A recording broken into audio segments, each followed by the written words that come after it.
肉身神佛先生在人间的悲哀. The sadness of the fleshly gods, Buddhas, celestial beings, and saints in the human world. Xiefeng. February 4th, 2022. Edited by Qin Yu. Who are the gods, Buddhas, and saints in the flesh in the human world? Answer. God Jesus, Buddha Shakyamuni, Saint Laozi, and Saint Deiform Buddha. When gods, Buddhas, and saints in the flesh appear among the crowds, their physical needs are no different from anyone else's. They need food, clothing, shelter, and transportation. They can also get sick and die. After Jesus died, Christians all around the world looked up to him, sang his praises, and honored his name. But how was the situation when Jesus was alive? Jesus said, "Foxes have dens, and birds of the sky have nests, but the Son of Man has nowhere to rest his head." So, I ask all Christians in the world, if Jesus were still alive, would you provide Jesus with a place to rest his head?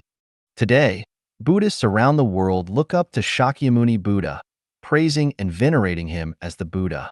However, when the Buddha is present among you, would you be willing to offer him a bowl of rice? Consider what the Diamond Sutra says at the beginning, "Thus have I heard." Once upon a time, the Buddha sojourned in the Jetavana Park near Sravasti with an assembly of 1,250 bhiksus.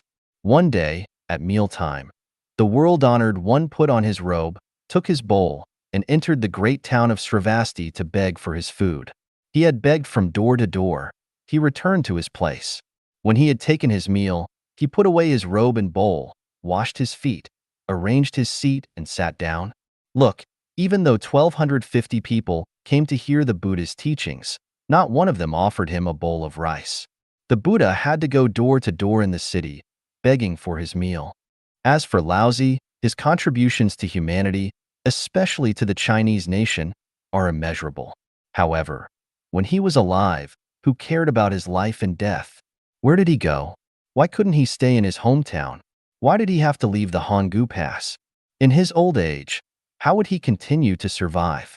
Did he have enough to eat, wear, and live? No one considered these matters.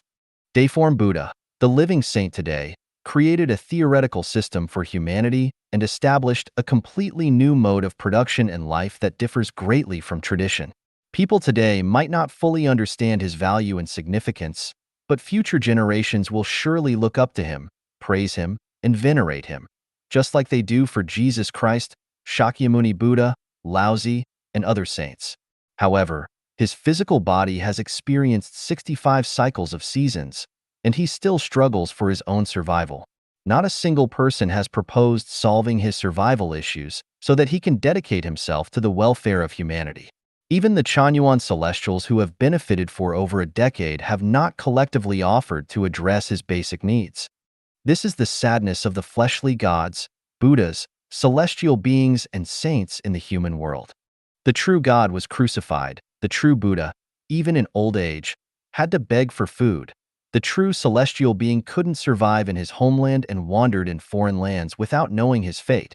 And the true saint often had to wake up at 4 in the morning to labor for survival. On the other hand, false gods, false Buddhas, false celestial beings, and false saints are comfortably supported by people. Reflect on this. Can humanity truly escape the ocean of suffering and enter a paradise on earth? People, you can't even support a living God, Buddha, celestial being, or saint during their lifetime. Can you support the thousands and millions of your descendants? Are you worthy of living in a paradise on earth? If not, you can only live in the purgatory of the human world.